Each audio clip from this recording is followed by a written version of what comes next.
Hello, everybody. Mr. Hennon here for the Henstitute on transfer of heat through radiation.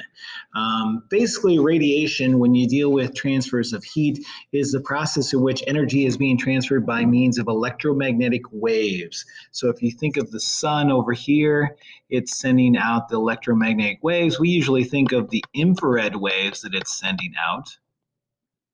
And that is what we usually think of when we're talking about thermal radiation. But it's also sending out other ones. It's sending out UV. That's another kind of electromagnetic wave that we can deal with. It just has visible light. So I'll call it VL. It's going to send out other forms. There are some kinds of radio waves that are coming out of here. There's going to be microwaves coming out. We've got gamma rays, all kinds of different electromagnetic radiation. But for the most part, we'll kind of look at infrared. That's kind of the main idea.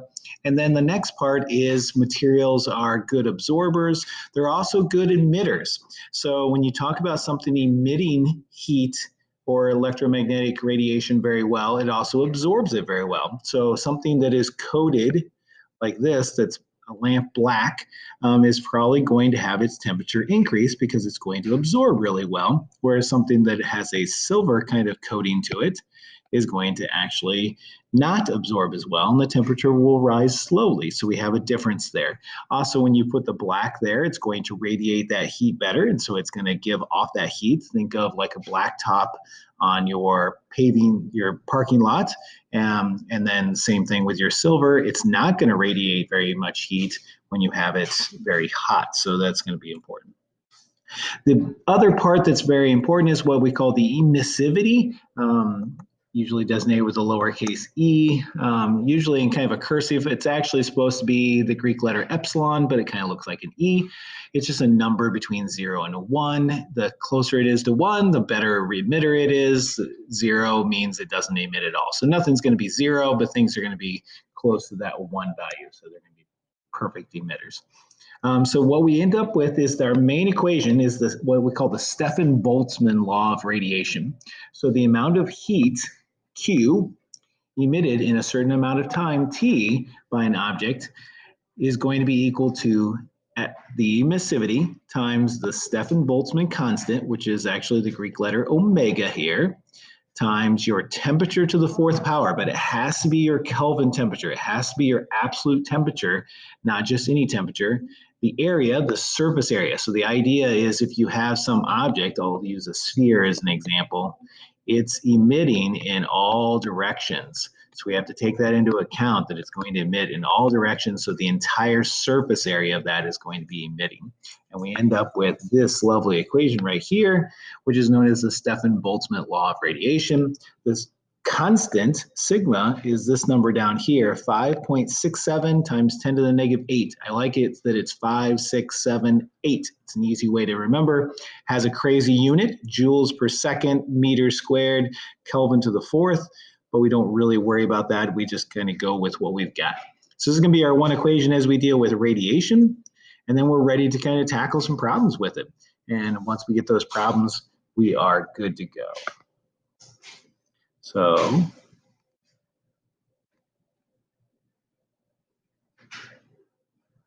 this particular problem has the supergiant Betelgeuse. So all of the stars are going to fall into certain categories, and it kind of depends on what kind of heat or the temperature they have and their luminosity. In other words, how bright they are. And luminosity, if you notice, are just numbers that are factors of 10. The sun being 1, so the sun is sitting right here. It has a luminosity of 1 if we kind of come over to it. And if you drop down, it has a particular temperature, a surface temperature. And the Hertzsprung-Russell diagram here kind of ranks everything, and they kind of fall on this nice little curve. Most of them do, and they fall into different categories. We have red giants up here. We have white dwarfs down here. So white dwarfs are very hot. They have a high surface temperature. So if you notice, surface temperature is going from here is cool, and this is higher temperature, and they're not very bright. So they're very high temperature, but they're not very bright. Red giants, however, are much brighter, but they are a much lower temperature. But a lot of things tend to fall on this little curve, and we kind of use that.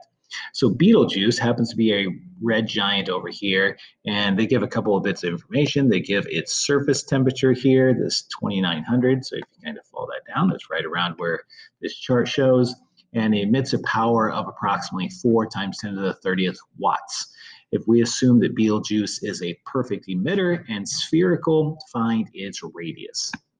So the idea is we're going to treat it like it's a perfect sphere and try to find the radius of it. So when we get ready to find the area, we have to remember, what is the area of a sphere? Well, the nice thing is we know that.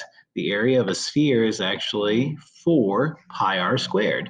So we can put that into the equation and calculate everything else out, putting in an emissivity of 1. So a perfect emitter means an emissivity of 1. This is just a standard number. We've got 2900 Kelvin is for our temperature. Our area here, we're going to have 4 pi, but we're going to solve for R. This is actually the power. So the idea is we're going to bring this T over to the other side. So we're actually going to be looking at Q over T instead of just Q. And so that's going to go in for this entire quantity over here, and we should be able to find it. Plug those lovely numbers in. So we've got their power, Q over T on the top. We divide by everything to leave R by itself, 4 pi epsilon sigma T to the 4th. We're going to square root it because we've got a square on here, and chunk, we get the radius of Betelgeuse. The thing I think is kind of neat about this, the radius of our sun is quite a bit smaller than this, the radius of Betelgeuse. And to give you some comparison, the distance from the sun to the Earth is a standard number that we use in astronomy. It happens to be 1.5 times 10 to the 11th meters. So in other words, this is 3 times 10 to the 11th, that's 1.5. So if Betelgeuse was where the sun was, we would be inside of Betelgeuse. All the way to Mars, if I remember correctly, is about 2.3 times 10 to the 11th. So even Mars would be in there. So basically our first 4 planets would all be inside of Betelgeuse, just to give you kind of a heads up of how big Betelgeuse truly is. So this is the beginning of our concept of radiation. We'll take a look at this, and then we're going to skip to a new idea in just a moment. Hope you've enjoyed this part 1 of our Henstitute.